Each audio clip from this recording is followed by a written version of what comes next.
Bueno, vou mostrar aqui do início que fica mais fácil para compreender. A conversa vai ser meia comprida, mas paga a pena. Aqui nessa areazinha aqui, deve ter uns 500 metros quadrados, eu plantei em 2021 semente de grama forquilha, já daqui mesmo, de um quadro que eu tinha plantado, a Pensacola, né, que é a mesma variedade, Paspalum notatum, que foi selecionada na Flórida e voltou para cá. E os pássaros, eles têm a adaptabilidade, eles mudam a genética deles, vão se adaptando aos ecótipos, como são chamados.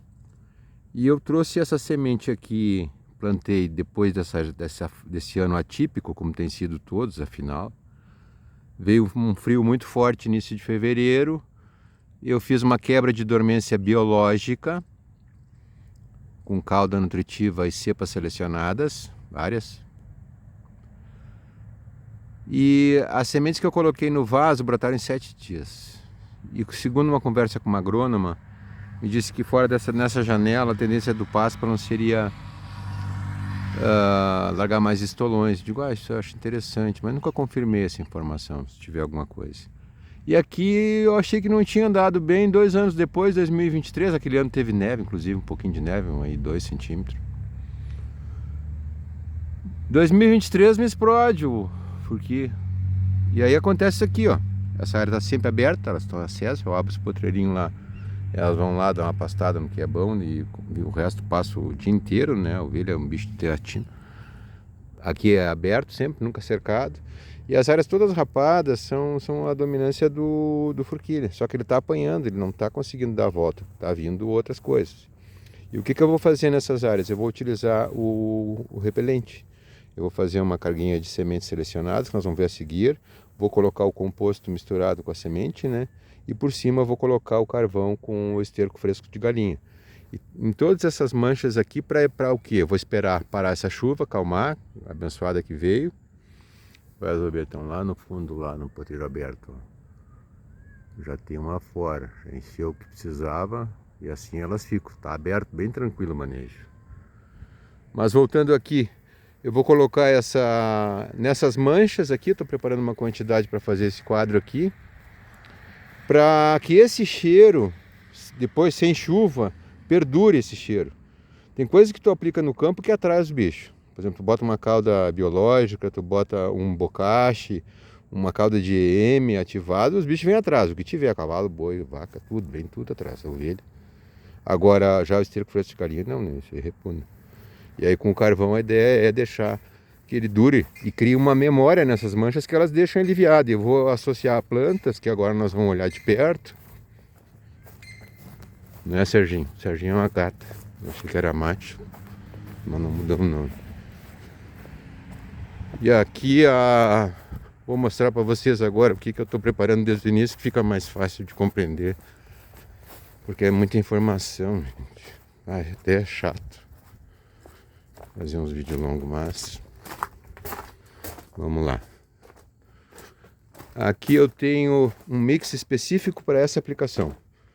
Eu tenho as sementes que eu venho selecionando ao longo do ano, vou deixar o link. Reforcei aqui com algumas variedades que o meu interesse é só o broto.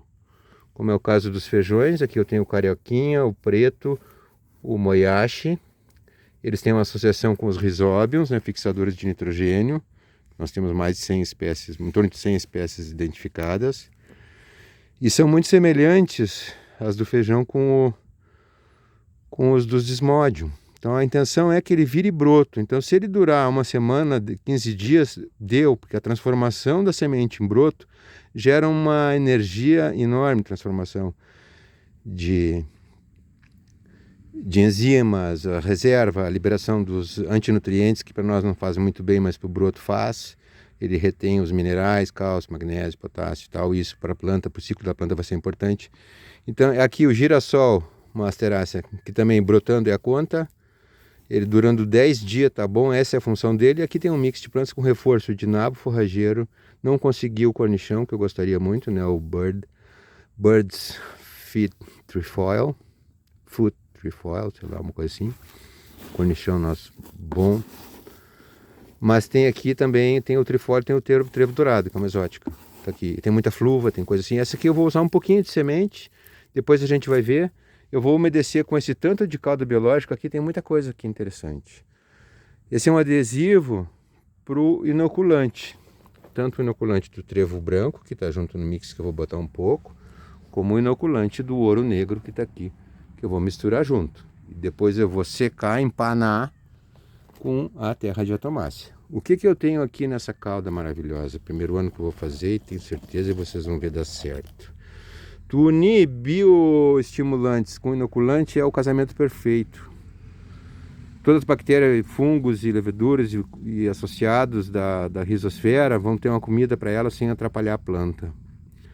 Aqui eu tenho, como substituto do extrato de algas, que às vezes a gente não acha puro, eu botei um pedaço de folha nori, da alga nori, do sushi. Aqui eu tenho uma xícara de iogurte natural, lactobacilos, que são os controladores das fermentações dos micro-organismos indesejáveis, promotores de uma série de coisas, síntese de vitamina B, parará. Aqui eu tenho sangue fermentado, que eu vou deixar o link. E tem um Scooby que surgiu do sangue fermentado. O sangue fermentado é uma substituição do aminoácido do peixe, que pode ser feito também.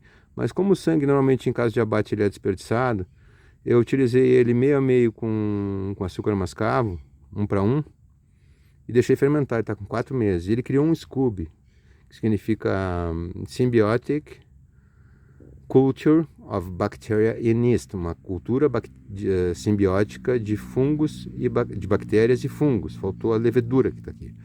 E criou um Scooby com cheiro de Brett, que se chama. É um cheiro de cavalo, cheiro de estábulo. A predominância de ácidos láticos, bactérias ácido lática, bactéria ácido acética, vinagre, solubilização de minerais. E esse Ludwig acha que isso é um couro vegano, o Scooby. Não, o Scooby é um couro animal, ele está pro lado do fungo, né? Não tem nada de vegano no couro no Scooby. Me desculpe os veganos mal informados. Aqui eu vou umedecer com esse tanto aqui, esse tanto de semente. Aqui está tudo olho, tenho certeza que isso aqui vai umedecer bem. Vou colocar os inoculantes e vou empanar com a terra de atomácia. Para cada núcleo, não vou encher a cabeça aqui de quem está vendo, para cada aplicação, essa aqui misturada com o composto, mesma fórmula do adubo quântico, e depois por cima, separado num balde, vai o carvão e aqui o esterco fresco de galinha. Olha ali. Isso aqui eu vou botar depois que está seco o tempo, em cima, no mesmo dia, né? Talvez amanhã, à tardinha de preferência, para procurar evitar o consumo que elas venham pastorear, e tenho certeza que vai andar. E a gente vai ver esse resultado.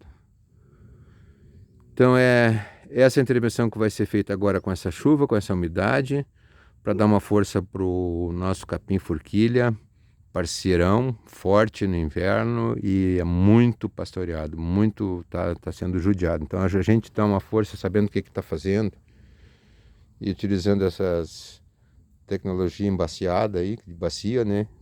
Tu vai longe, não é porque tu é limitado em recursos que tu não pode ter o melhor. E aqui está o melhor. Foi feito ao longo do tempo. Eu tinha uma grande lição de um senhor espanhol que eu conhecia, avô de uns colegas amigos de infância.